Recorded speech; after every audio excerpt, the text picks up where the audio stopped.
ଚିନ୍ତା ଛାଡ଼ନ୍ତୁ, ସୁଖରେ ବଞ୍ଚନ୍ତୁ। କହିବା ଜୀବନରେ ପ୍ରତ୍ୟେକ ବ୍ୟକ୍ତି କୌଣସି ନା କୌଣସି ଚିନ୍ତା ଗୁପ୍ତ ରହିଥାଏ। ଚିନ୍ତା ଅନେକ ପ୍ରକାର ହୋଇଥାଏ। ଜୀବନ ଥାଏ ତ ଚିନ୍ତା ଥାଏ। ପ୍ରତ୍ୟେକ ଚିନ୍ତା କିଛି ନା କିଛି ସମାଧାନ ମଧ୍ୟ ନିଶ୍ଚୟ କରିଥାଏ।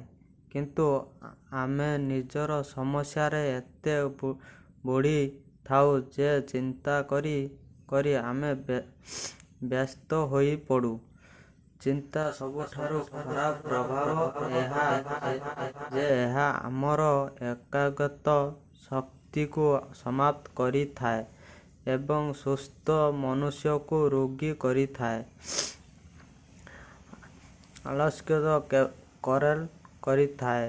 ଯେଉଁ ବ୍ୟକ୍ତି ଚିନ୍ତା ସହିତ ଲଢ଼ିବା ଜାଣନ୍ତି ନାହିଁ, ସେ ଯୁବ ଅବସ୍ଥାରେ ହିଁ ମୃତ୍ୟୁ ବରଣ କରିଥାନ୍ତି।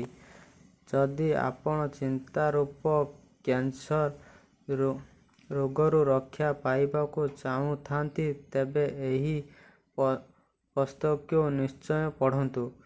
ଏହି ପୁସ୍ତକରେ ଚିନ୍ତା ରୂପୀ ସମସ୍ୟାଗୁଡ଼ିକୁ କିପରି ବିଶ୍ଳେଷଣ କରିବା ତଥା ସେଗୁଡ଼ିକୁ କିପରି ସମାଧାନ କରିବେ ତାକୁ ବ୍ୟବହାରିକ ସୂତ୍ର ପ୍ରଦାନ କରାଯାଇଛି।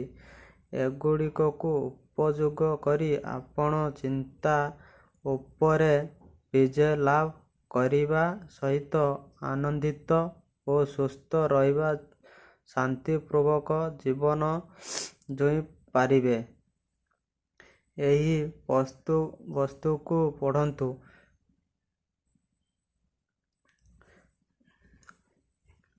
ଏହି କାହାଣୀକୁ ଶୁଣନ୍ତୁ ଏବଂ ଚିନ୍ତାକୁ ଜୟ କରି ସୁଖରେ ଜୀଇବାର ମୂଲ୍ୟ ଜାଣନ୍ତୁ। ଚିନ୍ତା ଆପଣଙ୍କୁ ସମାପ୍ତ କରିବା ପୂର୍ବରୁ ଆପଣ ଚିନ୍ତାକୁ ସମାପ୍ତ କରିଦିଅ। ଯଦି ଏହି